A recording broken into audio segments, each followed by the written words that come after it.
तत्तेऽनुकम्पां सुसमीक्षमाणो भुञ्जान एवात्मकृतं विपाकं हृद्वाग्वपुर्भिर्नमस्ते जीवेत यो मुक्तिपदे सदायवा। भक्त सदा भगवान की कृपा का दर्शन करता रहे, अनुकूल से अनुकूल, प्रतिकूल से प्रतिकूल परिस्थिति में भगवान की कृपा का दर्शन करे। और भुंजान एवात्म कृतम विपाकम, प्रारब्ध अपना ही किया हुआ कर्म, उससे प्रारब्ध हमको मिला है भोगने को, ऐसा मानकर प्रसन्नता पूर्वक भोगे। भगवान की निंदा न करे, भगवान को दोष न देवे।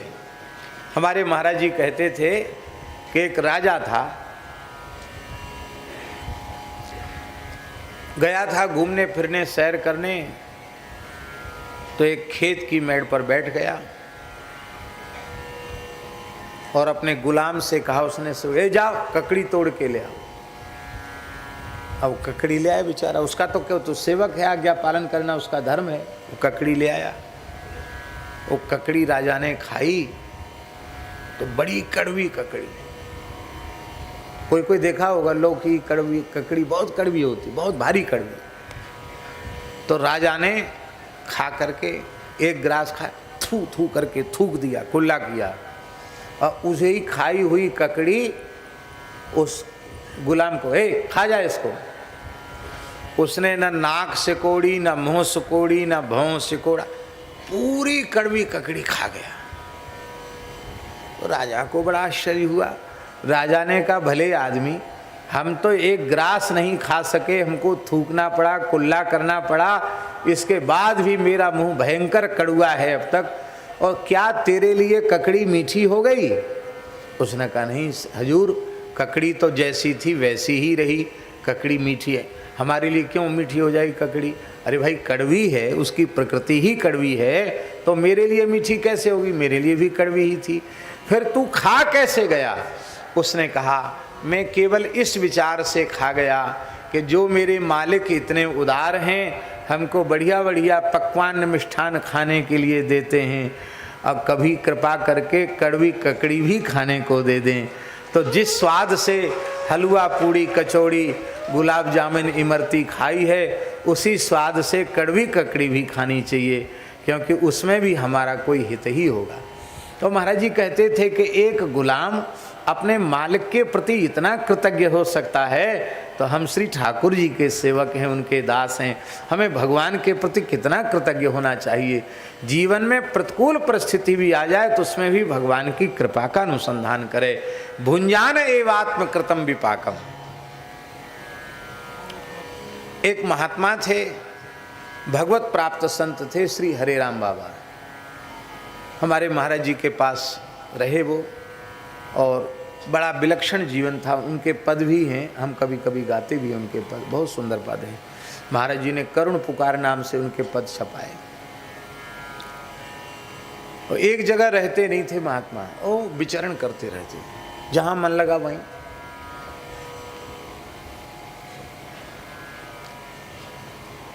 तो लगभग 100 वर्ष की अवस्था थी उनकी। कितनी? और 100 साल की उम्र में भी एक बड़ा कमंडल लेके, जिसमें कम से कम 4.5 लीटर जल आवे, इतना बड़ा कमंडल लेके वो 1 कोस डोल डाल जाते थे। कितना? पैदल चल के कम से कम 3 किलोमीटर डोल डाल जाते थे। बहुत आचार विचार वाले थे, बहुत मिट्टी लगाते, बड़ा पानी। अब ऐसे ही समझ लो हंसी में कि किसी सामान्य व्यक्ति के घर वो अतिथि बन जाएं, जहाँ पानी की थोड़ी समस्या हो, तो उसकी तो हालत खराब हो जाती, इतना पानी खर्च करते। तो शौच जाते थे दूर, तो लौटने में शाम को थोड़े विलंब हो गए, वृद्ध तो थे ही। तो रोड के सहारे चल रहे थे, कोई वाहन आया तो और थोड़े किनारे हुए, तो रोड के किनारे एक बहुत गहरा गड्ढा था, मिट्टी भरने के लिए खोदते हैं लोग, गहरा गड्ढा था। उस पैर फिसल गया, गड्ढे में चले गए तो 100 साल की उम्र में ये कूल्हा टूट गया।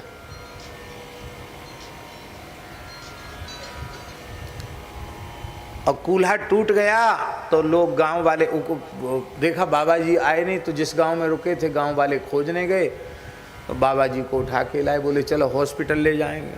तो महात्मा ठहरे, बोले मैं अपने पूरे जीवन में कभी हॉस्पिटल नहीं गया, मैं क्यों जाऊंगा हॉस्पिटल, कौन छुएगा हमको, क्या हम वहाँ का खाएंगे पिएंगे नहीं। अब वो महाराज अपने हाथ से बनाते पाते थे उस उम्र में, वो हम तो किसी को छुआ खाएंगे नहीं। वो हम बोले जो हमको अस्पताल ले जाएगा उसका सर्वनाश हो जाएगा, भैया काहे को कोई ले जाएगा। तो लोग ले नहीं गए और वो ऐसा ही हड्डी रह गई महाराज जी, इलाज बिल्कुल हुआ नहीं। गांव के लोग, उनके एक सेवक थे जयपुर में ब्राह्मण देवता, वो जयपुर में उनके घर पहुंचाए आए। अब वो जो उनके भक्त थे वो तो भगवत धाम चले गए, उनका लड़का था।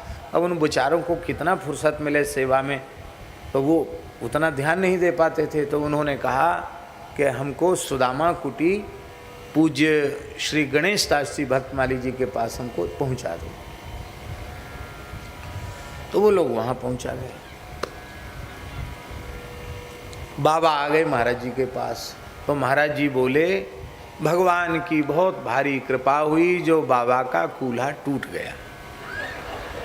तो हमको ये बात बड़ी खराब लगी। हमने कि महाराज जी बेचारे वो तो बड़े दुखी हैं, इतने आचार विचार से रहने वाले महात्मा, और अब ऐसी स्थिति हो गई कि अब इलाज हो नहीं सकता उनका, और आप कहते भगवान की बड़ी भारी कृपा हुई जो महात्मा का कूल्हा टूट गया। तो क्या कृपा हुई? महाराज जी बोले देखो पंडित जी, आप समझते नहीं हो, ये जीवन भर विचरण करते रहे, एक जगह कभी कहीं रहे नहीं।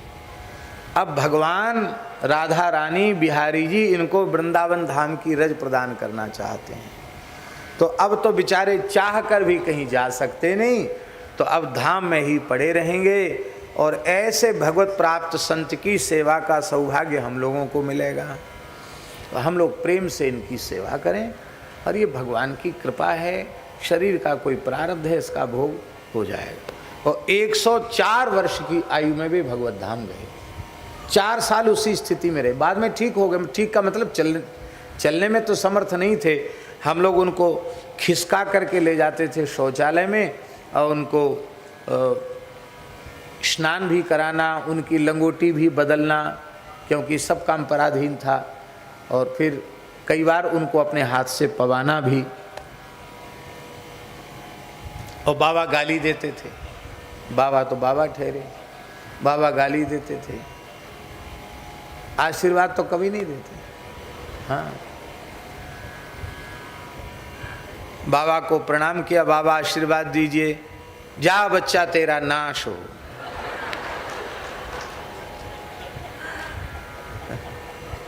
बाबा आज हमारा जन्म दिवस है, तेरा नाश अवश्य होगा, ऐसे बोलते थे। एक बार हमने महाराज जी से कहा कि इनकी सेवा से मतलब क्या है, अच्छी बात तो मुँह से बोलते नहीं, कहते नाश हो। महाराज जी बोले पंडित जी आपको नाश शब्द का अर्थ मालूम नहीं है, इसलिए दुख होता है। नाश माने होता है ताते नाश न होए जीवकर भेद भगति बाढ़े विहंगवर। नाश माने होता है कैवल्य मोक्ष हो जाना।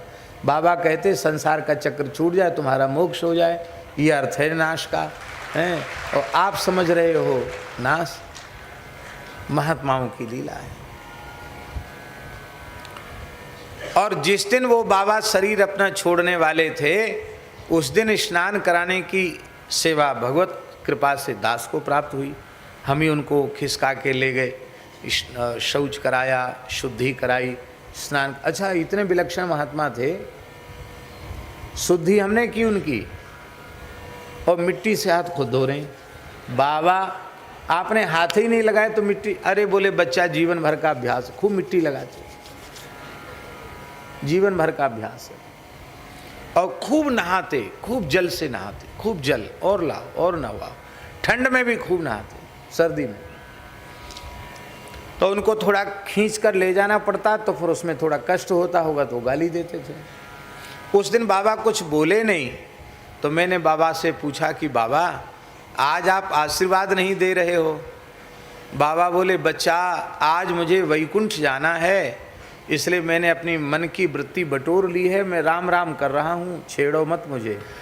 आज मैं वैकुंठ जाऊंगा। अच्छा वैकुंठ जाओगे, तो आप पधार जाओगे? बोले हाँ हाँ बच्चा, आज मेरा शरीर छूट जाएगा, मैं मर जाऊंगा। अच्छा, तो हमने कहा, छोटे थे हमने कहा बाबा हमने आज तक किसी को मरते देखा नहीं, आप मरने लग जाओ तो आवाज़ देकर हमको बुला लेना, पंडित जी आओ। महाराज जी हमको पंडित जी बोलते थे, इसलिए सब लोग पंडित जी कहते थे मुझे, तो वो भी कहते थे पंडित, तो हमको बुला लेना तो हम देखेंगे कैसे मरते हैं। बाबा बोले मुझे स्मरण नहीं है कि मैंने कभी कोई ऐसा काम किया हो जिससे मेरे मन को ग्लानि हो। मैंने जब से होश संभाला है तब से भगवत भजन किया है, राम नाम का जप किया है। मेरा जब शरीर छूटेगा तो मुझे खुद पता नहीं चलेगा कि मैं मर रहा हूं क्या।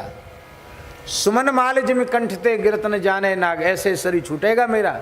बच्चा मैंने जीवन भर भजन किया है, मैं तड़फ के नहीं मरूंगा। तो हमने कि बाबा सच्ची में आप पधार जाओगे आज? बोले वो कभी झूठ बोलता हूँ, आज पधार जाऊंगा। तो हमने कि बाबा कब पधारो? बोले रात में चला जाऊंगा आज। बात कर रहे हैं ऐसे। तो हमने कि बाबा फिर ऐसी बात है कि हम लोग बालक हैं, आपकी सेवा में बहुत अपराध बने होंगे, आप क्षमा कर देना हम लोगों के अपराध। कह मैंने प्रणाम किया उनके चरणों में, प्रणाम करते ही वो रोने लग गए। बोले बच्चा मैं तो परीक्षा लेता था कि तुम लोग इतना गाली खा के भी सेवा करते हो कि नहीं, पर भक्तमाली जी की कृपा से तुम लोगों ने हमारी बहुत सेवा की, भक्तमाली जी ने सेवा की है। बस मेरा अंतिम उपदेश तुमको यही है। हमसे बोल रहे थे कि बच्चा मलमूत्र की नाली के कीड़ा मत बनना। गृहस्थ होने को कहते थे मलमूत्र की नाली का कीड़ा। कहते देखो पवित्र ब्राह्मण कुल में जन्म हुआ है और तुम शास्त्रों को पढ़ते हो, अब मलमूत्र की नाली के कीड़ा मत बनना है, भजन करना और जीवन साधुओं के बीच में ही व्यतीत करना। बाबा आप आशीर्वाद, हाँ बच्चा खूब आशीर्वाद है। जिसने मेरी सेवा की है सबका संसार चक्र छूट जाए, सबको भगवान मिल जाए, ये उनके अंतिम वचन थे। और उसी रात को महाराज जी बैठे बैठे जप करते करते उनका शरीर पूरा।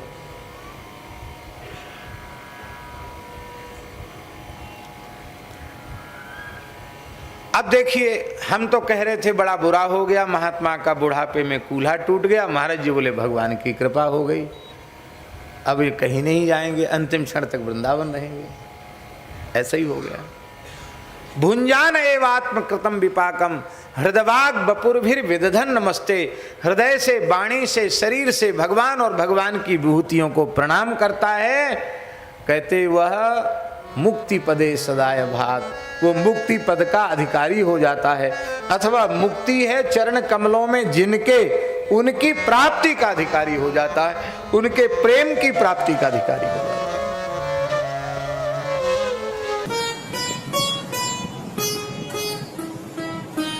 श्री सीताराम प्रतिदिन सत्संग एवं दर्शन के लिए श्री महाराज जी के ऑफिशियल चैनल को जरूर सब्सक्राइब करें।